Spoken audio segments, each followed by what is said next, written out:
સુરતમાં શ્રી રામદૂત યુવક મંડળ દ્વારા અનાજની કીટ અને સ્ટેશનરી કીટનું વિતરણ કરવામાં આવ્યું હતું. સંસ્થા દ્વારા દત્તક લીધેલા 165 જેટલા પરિવારોને આ મદદ કરવામાં આવી હતી. સુરતને દાનની ભૂમિ કહેવામાં આવે છે અને સેવાકીય કાર્યો સતત થતા રહે છે.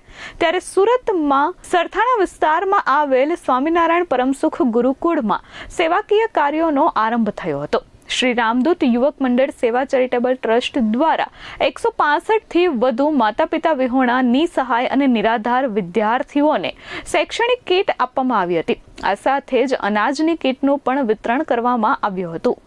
દર વર્ષની જેમ આ વર્ષે પણ શ્રી રામદૂત યુવક મંડળ સેવા ચેરિટેબલ ટ્રસ્ટના સભ્યોએ શાળાના વેકેશન ખુલવાના પૂર્વે સંસ્થા દ્વારા લેવામાં આવેલા દત્તક પરિવારોના બાળકો શિક્ષણથી વંચિત ન રહી જાય તે હેતુસર સંસ્થાના અને દાતાઓના સહયોગથી સેવાકીય કાર્યનો આરંભ કર્યો છે.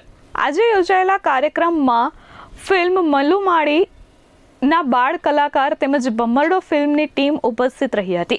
આ સાથે દાતા લક્ષ્મી જ્વેલર્સના મેનેજિંગ ડિરેક્ટર ભાવેશભાઈ સાવલિયા તથા રાધે જ્વેલર્સના મેનેજિંગ ડિરેક્ટર મિલનભાઈ ચાંચડ પણ ઉપસ્થિત રહ્યા હતા અને તેમને વિદ્યાર્થીઓને પુસ્તકો, ચોપડા, કંપાસ સહિતની સ્ટેશનરી કીટ અર્પણ કરી હતી.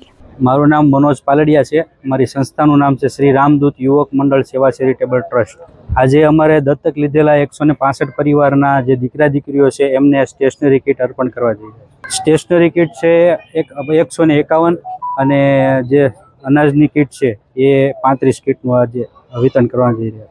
છેલ્લા 3 વર્ષથી આ કાર્યક્રમ કરવામાં આવે છે અને આજના કાર્યક્રમની અંદર શ્રી લક્ષ્મી જ્વેલર્સ ભાવેશભાઈ ચાવલિયા અને રાધે જ્વેલર્સ શ્રી મિલનભાઈ ચાંચડ અને બાળ કલાકાર જે આપણે ભમરડો ફિલ્મ છે તેમના આખી ટીમ છે અને આપણે મલ્લુમાણી જે ફિલ્મ છે એમનો બાળ કલાકાર વિહાંત માંડણ અહીંયા ઉપસ્થિત છે. આ કીટ આપવા માટે જેના ઘરમાં કોઈ આવક નથી એવા પરિવારને આ સંસ્થા દ્વારા દત્તક લેવામાં આવે છે અને તેમને દર 3 મહિને આ અનાજની કીટ અને જે વાર્ષિક સ્ટેશનરી કીટ અર્પણ કરવામાં આવે છે.